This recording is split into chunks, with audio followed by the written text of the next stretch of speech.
Adolf Hitler एक ऐसा नाम जो अपनी क्रूरता के लिए पूरी दुनिया में कुख्यात है। 20 अप्रैल 1889 को ऑस्ट्रेलिया में जन्मे हिटलर ने जर्मनी की सत्ता संभाली तो तानाशाही की ऐसी मिसाल कायम की जिससे पूरी दुनिया के लोग आज भी दहशत खाते हैं। यहूदियों के धुर विरोधी हिटलर ने तो जैसे धरती से उनका नामो निशान तक मिटाने की ठान ली थी। इसलिए उसने 60 लाख यहूदियों का कत्ल करवा दिया था। इसमें 15 लाख बच्चे भी शामिल थे।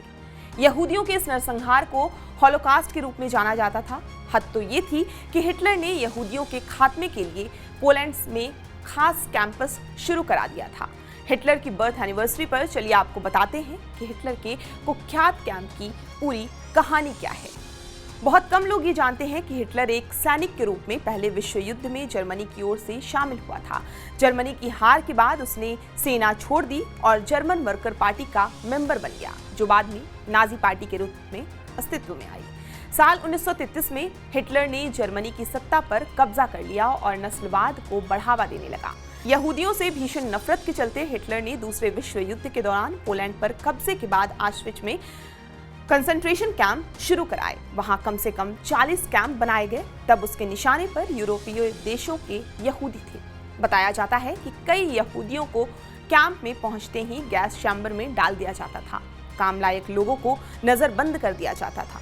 इन यहूदियों की हर पहचान मिटाकर हाथ पर एक नंबर लिख दिया जाता था और उसी से उनकी पहचान होती थी। इन कैदियों से इमारतें बनवाई जाती थी जिनमें नए लाए गए यहूदियों को रखा जाता था।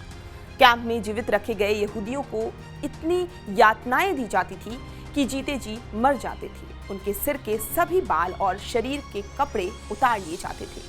कपड़ों के नाम पर चिथड़े दिए जाते थे। खाना इतना ही दिया जाता था जिससे वे जिंदा रहे। जो किसी काम के नहीं होते थे उन्हें गैस चैम्बर में डाल दिया जाता था।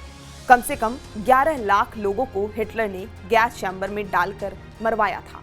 हजारों लोग ऐसे थे जो कैंप की ठंड और भूखमरी के कारण मरे थे। दूसरे विश्व युद्ध के 6 सालों के दौरान नाजियों ने लगभग 60 लाख यहूदियों की हत्या की थी। सोवियत संघ ने जब ऑश्विट्ज कब्जा किया तब जाकर यहूदी नरसंहार का ये सिलसिला था। कई बार लोग सोचते हैं कि आखिर हिटलर यहूदियों से नफरत क्यों करता था।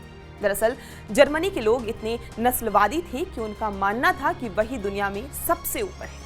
जर्मन खुद यहूदियों के धुर विरोधी थे, इसलिए हिटलर ने भी वही राह पकड़ी जिससे जर्मनी के लोगों का भरोसा जीता जा सके। एक और बड़ा कारण ये था कि उस दौर में जर्मनी की सत्ता और पूंजीपति वर्ग में यहूदियों का ही कब्जा था। इससे जर्मन यहूदियों से और भी नफरत करने लगे। धीरे धीरे हिटलर ने अपनी सत्ता के द्वार यहूदियों के विरोध से खुलते देखे तो वो भी उससे नफरत करने लगा, जिसका अंजाम बहुत ही बुरा हुआ। आपको ये पूरी जानकारी कैसी लगी हमें कमेंट करके जरूर बताएं और देश दुनिया की तमाम खबरों के लिए आप बने रहिए TV9 भारतवर्ष के साथ।